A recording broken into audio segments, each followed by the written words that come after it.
Hi friends, నా పేరు భార్గవ్. నేను గత కొన్ని సంవత్సరాలుగా ధ్యానం చేస్తున్నాను.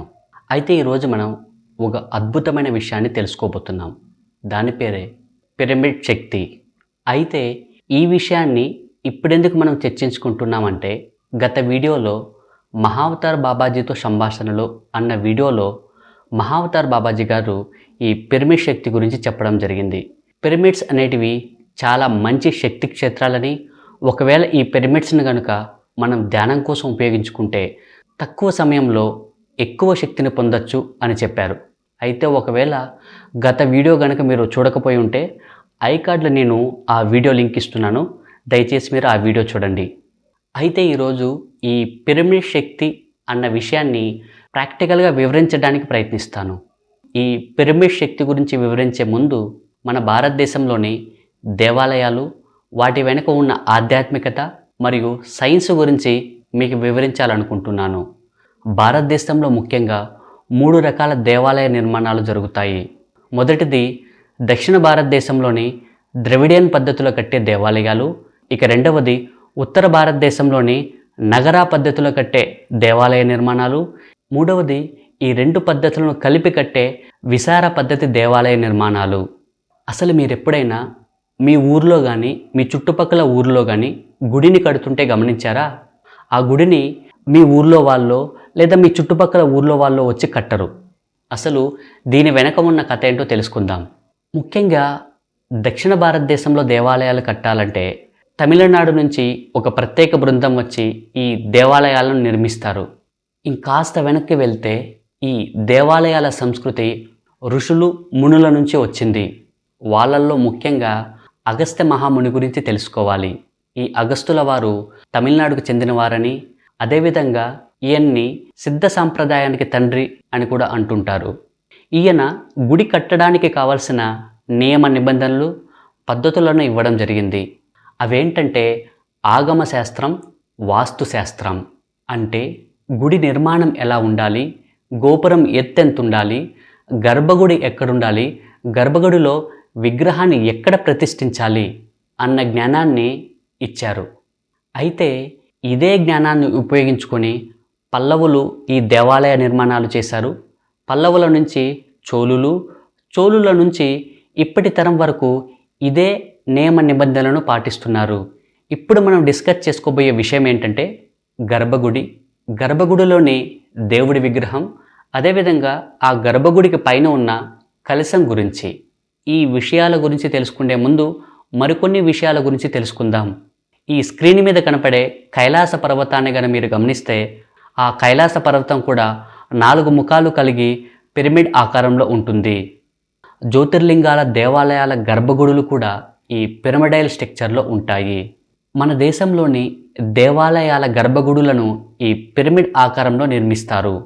అంతేకాదు బుద్ధిస్టు దేవాలయాలు, జైను దేవాలయాలు కూడా ఈ పిరమిడ్ ఆకారంలోనే నిర్మిస్తారు. ఇప్పుడు మనం గర్భగుడి, గర్భగుడిలోని దేవుడి విగ్రహం, గర్భగుడికి పైభాగంలో ఉన్న కలశం గురించి తెలుసుకుందాం. గర్భగుడి అనేది దేవాలయ నిర్మాణంలో అతి ముఖ్యమైన నిర్మాణం. ఈ గర్భగుడికి మధ్య భాగంలో దేవుడి విగ్రహం ఉంటుంది. ఈ దేవుడి విగ్రహానికి నేరుగా పైభాగంలో కలశం ఉంటుంది. ఈ దేవుడి విగ్రహం పైనున్న కలశము 2 ఒకే అలైన్మెంట్లో ఉంటాయి. ఎందుకు ఈ రెండింటిని ఒకే అలైన్మెంట్లో ఉంచారంటే గర్భగుడి పైన ఉన్న కలశం విశ్వంలో ఉన్న ఈ విశ్వశక్తిని, దీనినే విశ్వమయ ప్రాణశక్తి అని, కాస్మిక్ ఎనర్జీ అని కూడా అంటారు. ఈ శక్తిని ఈ కలశం స్వీకరిస్తుంది. ఏ విధంగా అయితే యాంటీనా ఒక సిగ్నల్ని రిసీవ్ చేసుకుంటుందో అదేవిధంగా ఈ కలశం కూడా ఈ విశ్వంలో ఉన్న ఆ విశ్వశక్తిని మొత్తం రిసీవ్ చేసుకుంటుంది. అలా రిసీవ్ చేసుకున్న ఈ విశ్వశక్తిని ఈ కలశం నేరుగా కింది భాగంలో ఉన్న ఆ దేవుడి విగ్రహం మీదకి ఈ శక్తి ప్రసారాన్ని చేస్తుంది. దీనివలన దేవుడి విగ్రహం నిరంతరం శక్తివంతమై ఉంటుంది. ఇదే విషయం గురించి ఒక గురువుగారు చెప్పిన వివరణ విందాం. ఆలయ నిర్మాణం గొప్ప రహస్యం. ఆలయ నిర్మాణంలో మూల విరాట్టు, యంత్రస్థాపన, ఆ మూల విరాట్టు అగ్రభాగానికి పై భాగంలో శిఖరం, ప్రత్యస్తము, ప్రకరి, పతాక 7 తంతెలలో ఉండే ఆ గోపురం పైన అర్ధభాగంలో ఉండేటటువంటి శిఖర బిందువు. అది ఆ బిందువు ఎంతటి ఆకర్షణ శక్తిని అలా ఆకర్షింపజేసి అలా విగ్రహంలోనికి ప్రసరింపజేస్తుంది అంటే విశ్వాంతరాళంలో ఉండే శక్తి అంతా కూడా కేంద్రీకృతమై శిఖర బిందువు ద్వారా సూక్ష్మ మార్గంలో లోనికి ప్రయాణించి విగ్రహాన్ని సన్నికర్షగా ప్రసరింపజేస్తుంది. గురువుగారు చెప్పిన విషయాన్నే నేను మీతో చెప్పాను. దయచేసి మీరు ఒక విషయాన్ని గమనించాలి. కలశం నుండి విగ్రహానికి శక్తి ప్రసారం జరుగుతుంది అంటే విగ్రహానికి శక్తి లేదు అన్నట్లు కాదు. మీరు ఇది విని తప్పుగా అర్థం చేసుకోకండి. ఈరోజు నేను కలశానికి ఆ దేవుడి విగ్రహానికి ఉన్న కనెక్షన్ ఏంటో మీకు చెప్పదలుచుకున్నాను. కాబట్టి ఈ టాపిక్ నాకు ఎంతవరకు అవసరమో అంతవరకు మాత్రమే డిస్కస్ చేస్తున్నాను. ఇక విషయంలోకి వెళ్తే ఆ కలశం నుంచి నిరంతరం విగ్రహానికి శక్తి ప్రసారం అనేది జరుగుతూ ఉంటుంది. మీరు ఎప్పుడైనా గుడికి వెళ్ళుంటే గర్భగుడికి ఎలాంటి కిటికీలు ఉండవు. అదేవిధంగా దర్శన సమయంలో తప్ప మిగిలిన అన్ని సమయాల్లో ఆ గర్భగుడి మూసివేయబడి ఉంటుంది. అలా ఎందుకు ఉంటుందంటే ఆ గర్భగుడిలోని విగ్రహం శక్తితో నిండి ఉంటుంది. ఒకవేళ ఆ గర్భగుడికి కిటికీలుండి లేదా నిరంతరం తెరిచగన ఉంటే ఆ శక్తి వృధా అనేది జరుగుతుంది. కాబట్టి కిటికీలు ఉండవు. అవసరమైనప్పుడు మాత్రమే ఆ గర్భగుడి ద్వారాలు తెరుస్తారు. మనం తరచూ వింటుంటాం, నేను గుడికి వెళ్ళొస్తే నా మనసు ప్రశాంతంగా ఉంటుంది అని. మనం ఈ విషయం గురించి ఒకసారి చూద్దాం. ఎప్పుడైతే మనం గుడికి వెళ్ళి గర్భగుడి ముందు దేవుడి దర్శనానికై నిలబడి ఉంటామో అప్పుడు పూజారి చెప్పే మంత్రాలకు, కర్పూర హారతికి మరియు గంటల శబ్దాలకు ఆ విగ్రహంలో ఉన్న శక్తి విడుదల అవ్వడం జరుగుతుంది. అలా విడుదలైన శక్తి ఆ గర్భగుడి మొత్తం వ్యాపిస్తుంది. అయితే ఆ గర్భగుడికి ఒకటే ద్వారం ఉండడం వల్ల ఆ శక్తి మొత్తం ఆ గర్భగుడి ద్వారం గుండా బయటకు వస్తుంది. ఎప్పుడైతే ఈ శక్తి బయటకు వస్తుందో ఈ గర్భగుడికి కుడివైపు ఎడమవైపు భక్తులు నిల్చొని ఉంటారు. అప్పుడు ఈ శక్తి అనేది ఆ భక్తుల శరీరంలోకి ప్రవేశిస్తుంది. ఎప్పుడైతే ఈ శక్తి ప్రవేశం జరుగుతుందో అప్పుడు వాళ్ళ మనసు శాంతిస్తుంది. ఇప్పటి వరకు మనం గుడి యొక్క విశిష్టత, గుడిలో ఉన్న శక్తి గురించి తెలుసుకున్నాం. ఇప్పుడు మనం పిరమిడ్ శక్తి గురించి తెలుసుకుందాం.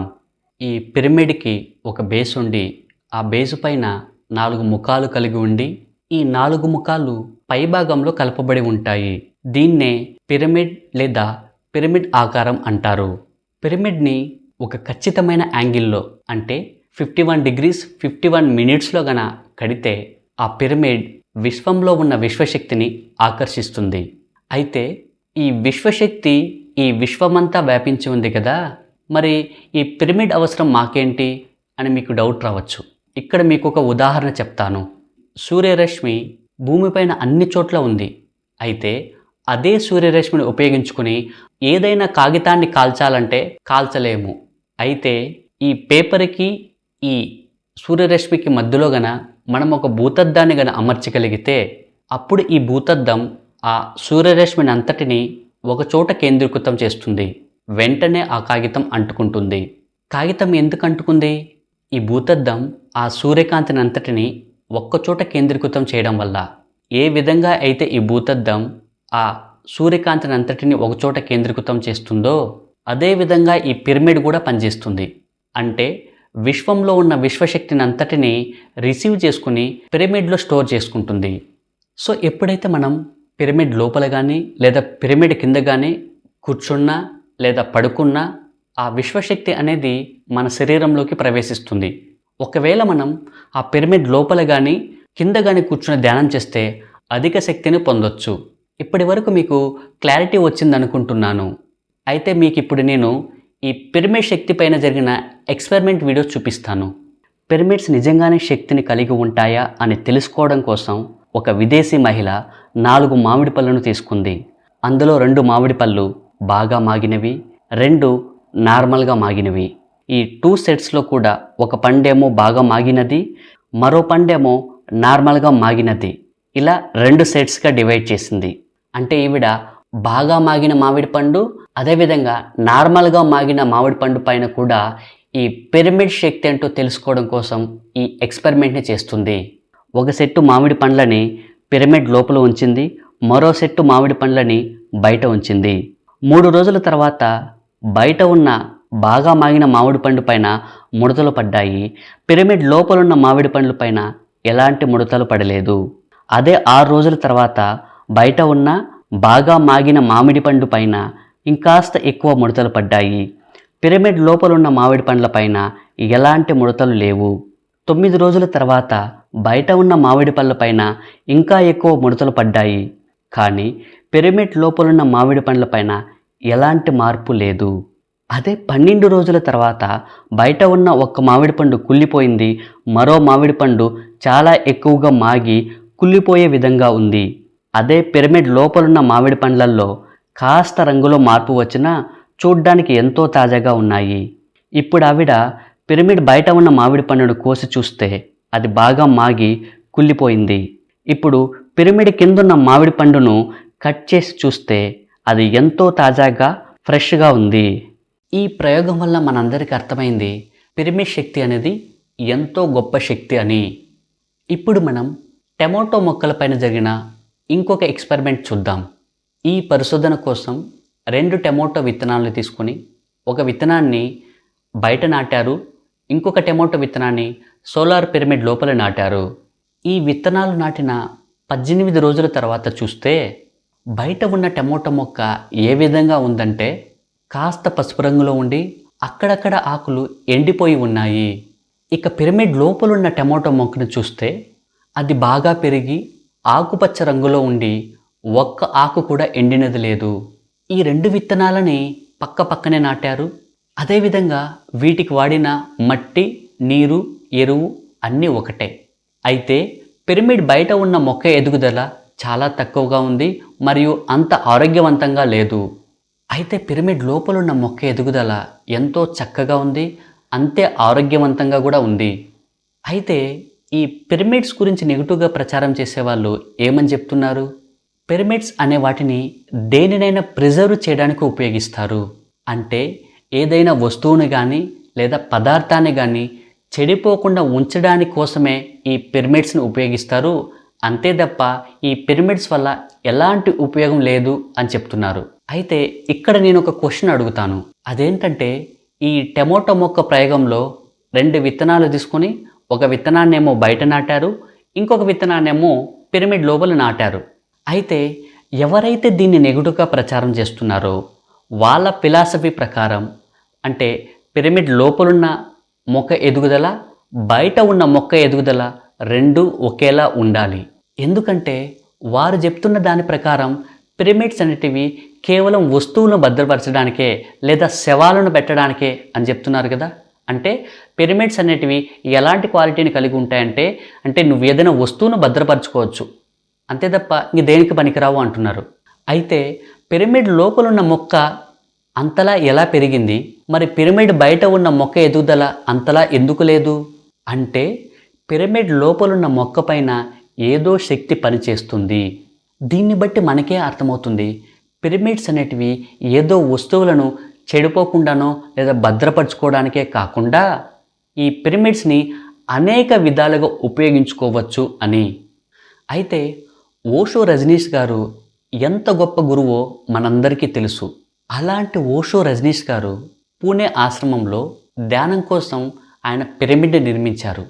చూడండి, మరి ఈ పిరమిడ్స్ అనేటివి ఏదో చనిపోయిన శవాలను పెట్టడానికైతే మరి అంత పెద్ద గురువు ఈ పిరమిడ్ని ఎందుకు నిర్మించారు?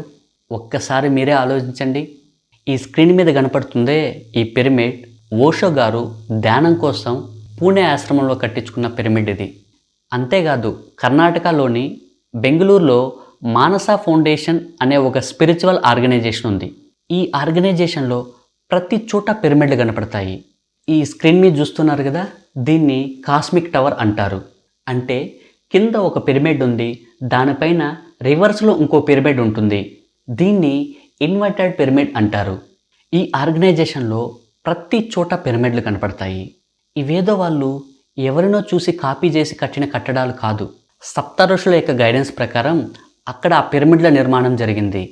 అంతేకాదు గత 40 సంవత్సరాలుగా పిఎస్ఎస్ఎం వ్యవస్థాపకులు శ్రీ బ్రహ్మశ్రీ సుభాష్ పత్రి గారు ఈ పిరమిడ్ శక్తి గురించి ప్రపంచమంతా తిరిగి చెప్పారు.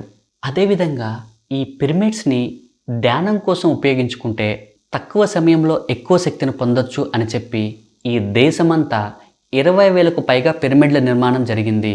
ఈ పిరమిడ్లలో ఏ శక్తి లేకపోతే ఇన్ని వేల పిరమిడ్లను ఎలా కడతారు?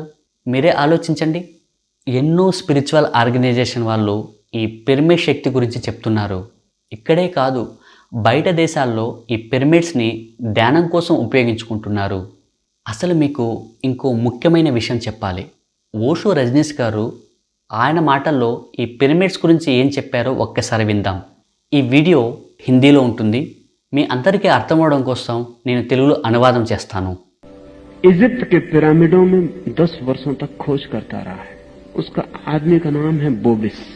ఈజిప్ట్ పిరమిడ్లో ఒక వ్యక్తి 10 సంవత్సరాలుగా వెతికాడు. అతని పేరు బోవిస్. पर पिरामिड के भीतर जब भी कोई चूहा या बिल्ली या कोई प्राणी मर जाता है तो सड़ता नहीं, उसमें से दुर्गंध नहीं आती. ये हैरानी की घटना है. పిరమిడ్ లోపల ఏదైనా పిల్లి కానీ ఎలుక కానీ చచ్చిపోతే అది ఎండిపోతుందే కానీ అది కుళ్ళిపోవట్లేదు. అంతేకాదు దాని నుంచి ఎలాంటి దుర్వాసన కూడా రావడం లేదు. ఇది ఎంతో ఆశ్చర్యకరమైన విషయం.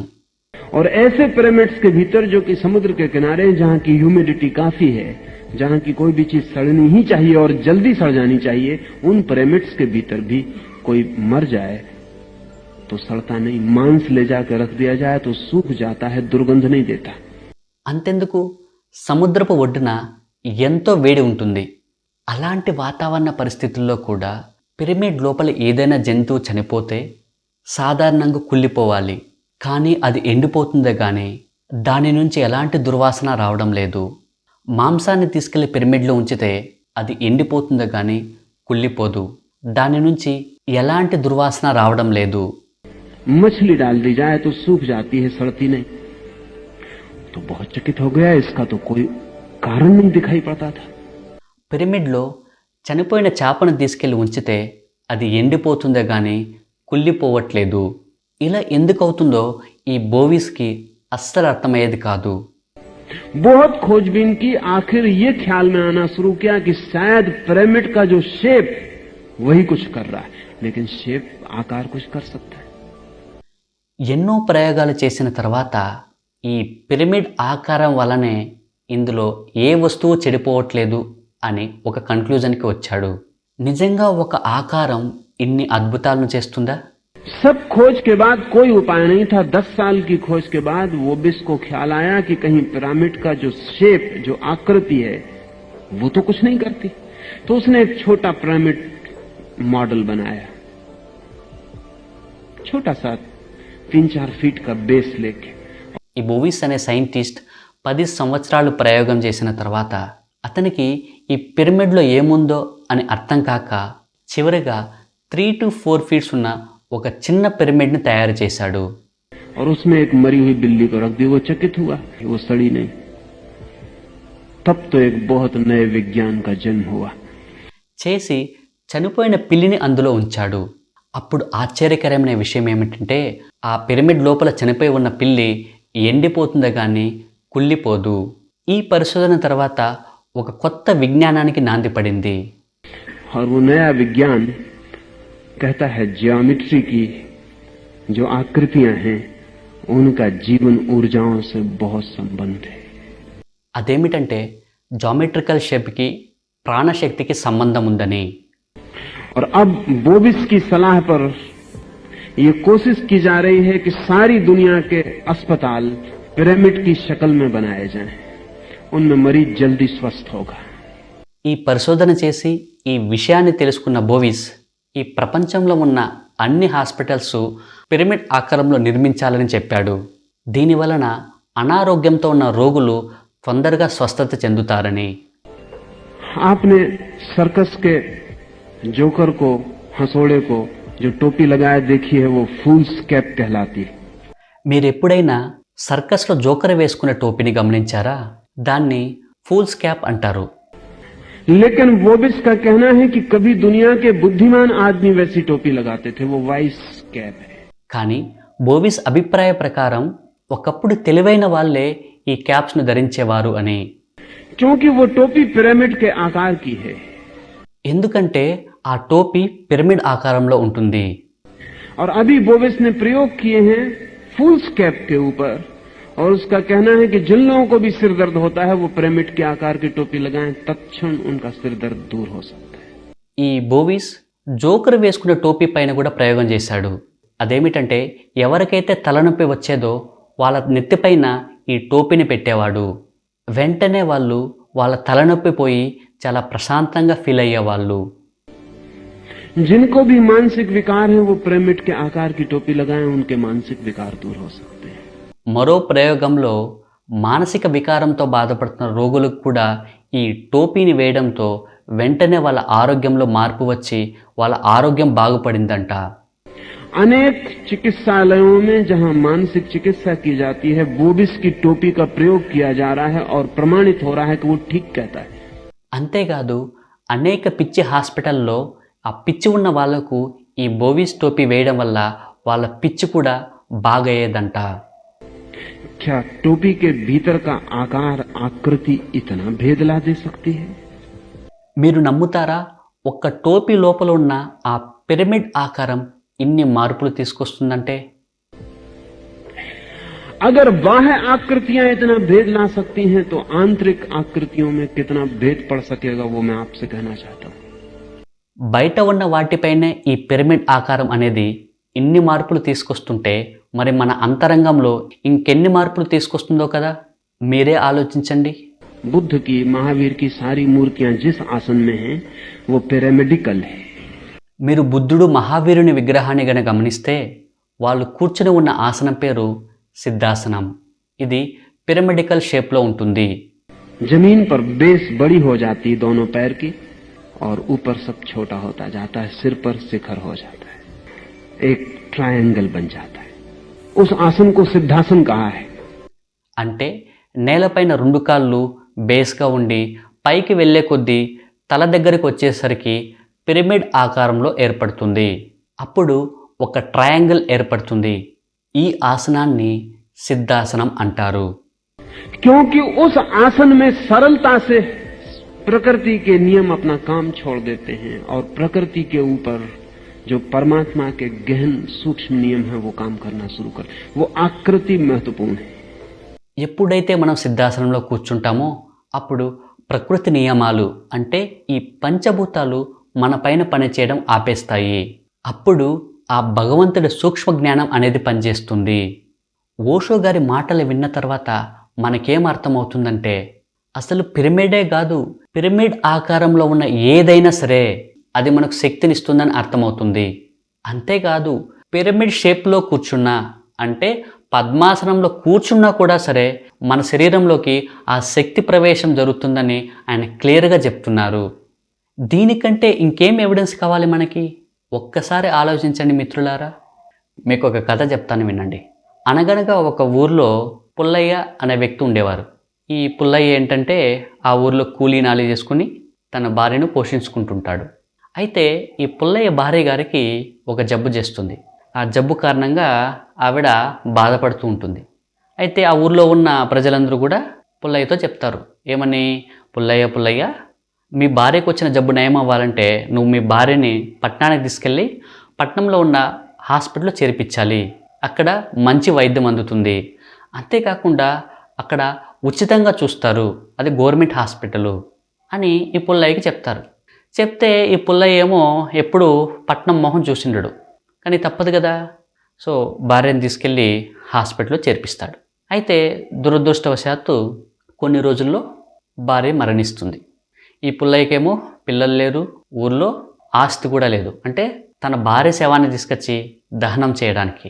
అయితే ఈ పుల్లయ్య కథ అంతా విన్న డాక్టరు అప్పుడు పుల్లయ్యతో చెప్తాడు, పుల్లయ్య నువ్వేం బాధపడకు, ఇక్కడికి కొంత దూరంలో శ్మశాన వాటిక ఉంది, నువ్వు మీ భార్య శవాన్ని అక్కడికి తీసుకెళ్తే అక్కడ వాళ్ళు ₹1 తీసుకోకుండా దహన సంస్కారాలు చేస్తారు అని చెప్తారు. అప్పుడు ఈ పుల్లయ్య బరువెక్కిన గుండెలతో తన భార్య శవాన్ని తీసుకొని ఆ శ్మశాన వాటికి వెళ్తాడు. వెళ్ళి ఆ శ్మశాన వాటికలో ఉన్న వ్యక్తికి ఈయన కథ అంతా చెప్తాడు. ఆయన కూడా ఈ పుల్లయ్య కథ విని చెప్తాడు, నువ్వేం బాధపడకు పుల్లయ్య, నీ బాధ నాకు అర్థమైంది, కాసేపు నువ్వు అక్కడ వెయిట్ చేయి, సో ఈ లోపల మీ భార్య దహన సంస్కారాలకు కావాల్సిన అన్ని ఏర్పాట్లు నేను చేస్తానంటాడు. ఈ పుల్లయ్య ఏమో అక్కడ వెయిట్ చేస్తూ ఈ విధంగా ఆలోచిస్తుంటాడు. ఏంటి, కాసేపట్లో ఇక్కడికి కట్టెలు వస్తాయి, ఆ కట్టెల పైన మా భార్య శవాన్ని ఉంచి కాలుస్తారు అని. ఇంతలోనే ఆ శ్మశానంలో ఉన్న వ్యక్తి పుల్లయ్యను పిలుస్తాడు. పిలిచి ఈ పుల్లయ్యతో చెప్తాడు, చివరిగా నువ్వేమన్నా మీ భార్యని చూసుకుంటానంటే చూసుకో అని. ఇంతలోనే పుల్లయ్య అడుగుతారు, అదేంటి సార్, ఇక్కడ కట్టెలేవు ఏమీ లేవు, మరి మీరు చివరిగా అంటున్నారు, మరి ఏమీ లేకుండా ఎలా దహన సంస్కారాలు చేస్తారు అని. అప్పుడు ఆ వ్యక్తి చెప్తాడు, నువ్వు ఇంకా ఏ కాలంలో ఉన్నావు పుల్లయ్య, అలా కట్టెలపైన పెట్టి కాల్చరు, ఇదో అక్కడ కనపడుతుందే, అందులో మీ భార్య శవాన్ని అందులో ఉంచితే కరెంట్ ఉంది కదా, కరెంటుతో ఆవిడ శరీరం మొత్తం కాలిపోతుంది అని చెప్తాడు. ఈ పుల్లయ్య చూస్తుండగానే భార్య శవం మొత్తం కాలి బూడిదైపోతుంది. మొత్తానికి పుల్లయ్య తిరిగి తన ఊరికి వస్తాడు. వచ్చిన వెంటనే ఈ పుల్లయ్య ఊరి మొత్తం దండోరేస్తాడు.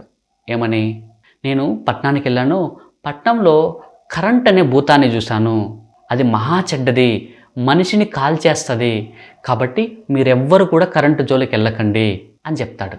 అసలు పుల్లయ్య చూసిందేంటి, అర్థం చేసుకున్నదేంటి, ఆ ఊరి ప్రజలకు చెప్పిందేంటి? ఉదాహరణకి కరెంటు 1,00,000 పనులు చేస్తుంది అనుకుందాం. ఆ 1,00,000 పనుల్లో ఒకానొక పని ఆ శవాన్ని కాల్చడం. ఉదాహరణకి చెప్తున్నా. ఇప్పుడు మీకు ఇంకొక కథ నేను చెప్తాను. ఈజిప్ట్ దేశంలో ఒక రాజు ఉండేవాడు. ఈ రాజుకి నమ్మకమైన సేనాధిపతి ఉండేవాడు. అయితే ఈ సేనాధిపతికి తెలుస్తుంది ఆ ఈజిప్ట్ దేశంలో పిరమిడ్లు ఉన్నాయని. ఆ పిరమిడ్లో ఏదైనా పిల్లి కానీ కుక్క కానీ చచ్చిపోతే అవి కుళ్ళిపోవట్లేదు, అంటే చెడిపోవట్లేదు, సో అవి అలాగే ఉన్నాయి అని. అయితే ఈ విషయం తెలుసుకున్న సేనాధిపతి పరిగెత్తుకుంటూ రాజు దగ్గరికి వచ్చి చెప్తాడు. చెప్పిన వెంటనే రాజు ఏమంటాడు, అవునా అని ఈ సేనాధిపతితో కలిసి ఆ పిరమిడ్ దగ్గరికి వెళ్ళి చూస్తాడు. చూస్తే సేనాధిపతి చెప్పింది నిజమే. అప్పుడు రాజు ఒక ఆర్డర్ పాస్ చేస్తాడు. ఏంటి, ఈ రోజు నుండి నా కుటుంబంలో కానీ నా బంధుమిత్రులు కానీ ఎవరైనా చనిపోతే వాళ్ళని కాల్చకూడదు, వాళ్ళ శవాలు తీసుకొచ్చి ఈ పిరమిడ్లో ఉంచాలి అని. మరి రాజు కదా, సో రాజు ఏమైనా ఆర్డర్ ఇవ్వచ్చు. సో సేనాధిపతి దాన్ని అమలు చేస్తాడు. సో ఆ రోజు నుండి ఈ రాజు కుటుంబంలో బంధుమిత్రులు ఎవరైనా చనిపోతే వాళ్ళు కాల్చకుండా తెచ్చి ఈ పిరమిడ్లో పెట్టేవాళ్ళు. ఇలా కొన్ని రోజులు జరిగిన తర్వాత ఈ రాజు ఆ దేశమంతా ప్రచారం చేపిస్తాడు. ఏమని, ఇలా చనిపోయిన మా కుటుంబీకులని, మా బంధువులని, స్నేహితులని వాళ్ళందరినీ ఈ పిరమిడ్లో దాచాను అని. అయితే అప్పట్లో కూడా కొంతమంది రైటర్స్ ఉండేవాళ్ళు కదా, అందులో ఒక వ్యక్తి ఈ పిరమిడ్కి వచ్చి చూస్తాడు. చూస్తే నిజమే, పిరమిడ్ ఉంది, పిరమిడ్లో ఎప్పటి నుంటో శవాలు ఉన్నాయి. అప్పుడు అతను ఒక బుక్ రాస్తాడు. అదేంటంటే పిరమిడ్స్ ఉన్నది చనిపోయిన శవాళ్ళు పెట్టడానికి అని.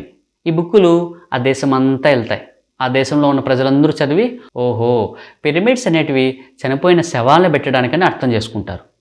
అసలు ఆ సేనాధిపతికి అర్థమైందేంటి, ఈ రాజు చేసిందేంటి, ఆడు బుక్ రాసిందేంటి? నేను ఇంతవరకే మీకు ఒక ఉదాహరణ చెప్పా. ఏంటి, ఆ పుల్లయ్య ఉదాహరణ. కరెంట్ అనేది 1,00,000 పనులు చేస్తే, ఉదాహరణకి ఫ్యాన్ తిరుగుతుంది, ఫ్రిడ్జ్ పనిచేస్తుంది, లైట్ వెలుగుతుంది, ఏం పని చేయదు కరెంటు. నిత్యం మనం కరెంటుతోనే బతుకుతున్నాం. అలా 1,00,000 పనుల్లో ఒకానొక పని ఆ శవాన్ని కాల్చడం, అవునా కదా? అలాగే పిరమిడ్ కూడా. అంటే కొంతమంది ఈ పిరమిడ్ని ధ్యానం కోసం ఉపయోగించుకుంటారు, ఎందుకంటే తక్కువ సమయంలో ఎక్కువ శక్తిని తీసుకోవడానికి. ఇంకొంతమంది ఎవరైనా అనారోగ్యంతో బాధపడుతుంటే తొందరగా వాళ్ళ అనారోగ్యం పోవాలని చెప్పి ఈ పిరమిడ్స్ని వాళ్ళ బెడ్ పైనో లేదా ఎక్కడైతే కూర్చుంటారో, వాళ్ళు ఎక్కువ సమయం ఎక్కడైతే ఉంటారో ఆ ప్లేస్లో ఈ పిరమిడ్ని ఉంచుకుంటారు. ఇంకొంతమంది స్కూళ్ళను పిరమిడ్ ఆకారంలో కడతారు. ఎందుకు? పిల్లలకు కాన్సన్ట్రేషన్ లెవెల్ పెరగడానికి. ఇంకొంతమంది గోశాలలో ఆ షెడ్డుని పిరమిడ్ ఆకారంలో నిర్మిస్తారు. ఎందుకని? ఆవులు ఆరోగ్యంగా ఉండి ఎక్కువ పాలిస్తాయని. ఇంకొంతమంది వ్యవసాయానికి ఈ పిరమిడ్లు వాడుకుంటున్నారు. ఇంకొంతమంది మీరు ఈ స్క్రీన్ పైన చూస్తున్నారు కదా, ఇంకొంతమంది వాళ్ళ ఇళ్ళ నిర్మాణాలు, అంటే వాళ్ళ ఇండ్లను పిరమిడ్ ఆకారంలో కట్టుకుంటున్నారు. ఇలా పిరమిడ్ శక్తి గురించి చెప్పుకుంటూ పోతుంటే రోజులైనా సరిపోవు. ఏమంటారు పిరమిడ్స్ ఉన్నది శవాలు పెట్టడానిక? ఇది ఎంత హాస్యాస్పదమో కదా. అన్నిటికీ పిరమిడ్లు వాడుకుంటుంటే వీళ్ళేమో పిరమిడ్లు ఉన్నది శవాలు పెట్టడానికి అంటారేంటి? ఎంత అమాయకత్వమో కదా. అంతేకాకుండా ఈ పిరమిడ్స్ గురించి నెగిటివ్గా ప్రచారం చేసేవాళ్ళు ఇంకో లాజిక్ కూడా చెప్తున్నారు. పిరమిడ్స్ అనేటివి పంచ ప్రాణశక్తుల్లో ఒకటైన వ్యానశక్తిని కలిగి ఉంటాయని, ఈ వ్యానశక్తి వల్ల పిరమిడ్లో ఏదైనా వస్తువును ఉంచితే అది చెడిపోకుండా ఉంటుంది, అంతే తప్ప ఈ పిరమిడ్స్ వల్ల ఇంకా ఎలాంటి ఉపయోగం లేదు అని చెప్తున్నారు. అయితే వాళ్ళు చెప్తున్నది నిజమో కాదో అన్న విషయాన్ని తెలుసుకోవడం కోసం ఈ విషయాన్ని నేను 2 వర్షన్స్లో ఎక్స్ప్లెయిన్ చేస్తాను. మొదటి వర్షన్లో వాళ్ళు చెప్తున్న ఈ వ్యానశక్తి గురించి తెలుసుకుందాం. ఈ వ్యానశక్తి పంచ ప్రాణశక్తుల్లో ఒకానొక శక్తి. ఇంకా అర్థమవ్వాలంటే ముందు మనం ఈ పంచ ప్రాణశక్తుల గురించి తెలుసుకోవాలి. అవేంటంటే ప్రాణ, అపాన, ఉదాన, సమాన, వ్యాన. ఈ 5 శక్తుల్ని కలిపి పంచ ప్రాణశక్తులు లేదా పంచ ప్రాణాలు అంటారు. ఈ పంచ ప్రాణశక్తులు అనేటివి ఈ స్థూల శరీరానికి సంబంధించినవి కాదు. స్థూల శరీరము అంటే మనకు కనపడే శరీరం. అయితే ఈ పంచ ప్రాణశక్తులు సూక్ష్మ శరీరానికి సంబంధించినవి. ఇప్పుడు మనం ఈ పంచ ప్రాణశక్తుల యొక్క పనితీరేంటో తెలుసుకుందాం. మొదటిది ప్రాణ. ఇది ఊపిరితిత్తులు, శ్వాసకు ఉపయోగపడే శక్తి. రెండవది అపాన. ఇది మలమూత్ర విసర్జనకు ఉపయోగపడే శక్తి. మూడవది సమాన.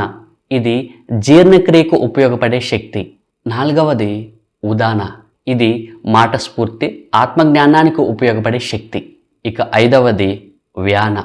ఇది శరీరంలోని శక్తి ప్రసరణకు, అదేవిధంగా కదలికలకు ఉపయోగపడే శక్తి. అంతేకాకుండా ఈ వ్యానశక్తి అనేది శరీరం అంతా వ్యాపించి ఉంటుంది. మిగిలిన 4 ప్రాణశక్తులు పర్టికులర్ వర్క్కు ఉపయోగపడితే ఈ 5వ వ్యానశక్తి శరీరం అంతా ఉంటుంది. ఇక్కడ కనపడుతున్న స్క్రీన్ షాట్లో మీరే చూడొచ్చు. అంతేకాకుండా హిమాలయన్ యోగి అసోసియేషన్ వాళ్ళు ఈ వ్యానశక్తి గురించి ఏం చెప్తున్నారో మీరే చూడండి. వ్యానశక్తి అనేది శరీరం అంతా ఉంటుంది మరియు ఇది మిగిలిన 4 ప్రాణశక్తుల్ని నియంత్రిస్తుంది. ఇక్కడే మిగిలిన అన్ని ప్రాణశక్తులు నిల్వ ఉంటాయి. ఇంకా డీప్గా చెప్పాలంటే ఈ 5 శక్తుల్ని మనం విడదీయలేం. ఈ పంచ ప్రాణశక్తులన్నీ కూడా ఒకే శక్తికి సంబంధించినవి. కాకపోతే ఈ శక్తి ఏ ఏ అవయవాల యొక్క పనికి ఉపయోగపడుతుందో దానిని బట్టి ఈ ఒకే శక్తికి వేరు వేరు పేర్లు ఇవ్వడం జరిగింది. ఉదాహరణకి మనిషి చేతిని తీసుకుంటే ఈ చెయ్యి 5 వేళ్లను కలిగి ఉంటుంది. బొటన వేలు, చూపుడు వేలు, మధ్య వేలు, ఉంగరపు వేలు, చిటికెన వేలు. ఈ 5టిని కలిపి చెయ్యి లేదా హస్తం అంటాము. వీటిని విడివిడిగా చూస్తే వేళ్ళు, అదే కలిపి చూస్తే చెయ్యి లేదా హస్తం అంటాము. మనకు అర్థం అవడం కోసం ఈ 5 వేళ్లకు 5 పేర్లను పెట్టుకోవడం జరిగింది. అంతేగాని ఈ 5 వేళ్ళు కూడా ఒకే చేతికి సంబంధించినవి.